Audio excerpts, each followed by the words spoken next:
রথযাত্রা। রথযাত্রার দিন কাছে, তাই রানী রাজাকে বললে, চলো রথ দেখতে যাই। রাজা বললে, আচ্ছা। ঘোড়াশাল থেকে ঘোড়া বেরোলো, হাতিশাল থেকে হাতি। ময়ূরপঙ্খী যায় সারে সারে, আর বল্লম হাতে সারে সারে সিপাই শান্ত্রী দাস দাসী দলে দলে পিছে পিছে চলে। কেবল বাকি রইল একজন, রাজবাড়ির ঝাঁটার কাঠি কুড়িয়ে আনা তার কাজ। সর্দার এসে দয়া করে তাকে বললে, ওরে তুই যাবি তো আয়। সে হাত জোর করে বললে, আমার যাওয়া ঘটবে না। রাজার কানে কথা উঠল, সবাই যায় সঙ্গে, কেবল সেই দুঃখীটা যায় না। রাজা দয়া করে মন্ত্রীকে বললে, ওকেও ডেকে নিও।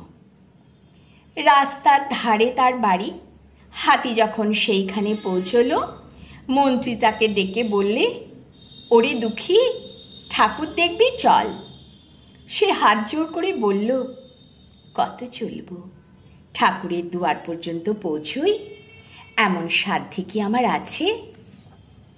মন্ত্রী বলল, ভয় কিরে তোর, রাজার সঙ্গে চলবি। সে বলল, সর্বনাশ, রাজার পথ কি আমার পথ? মন্ত্রী বলল, তবে তোর উপায়, তোর ভাগ্যে কি রথযাত্রা দেখা ঘটবে না? সে বলল, ঘটবে বই কি, ঠাকুর তো রথে করেই আমার দুয়ারে আসেন। মন্ত্রী হেসে বললে, তোর দুয়ারে রথের চিহ্ন কই? দুঃখী বললে, তার রথের চিহ্ন পড়ে না।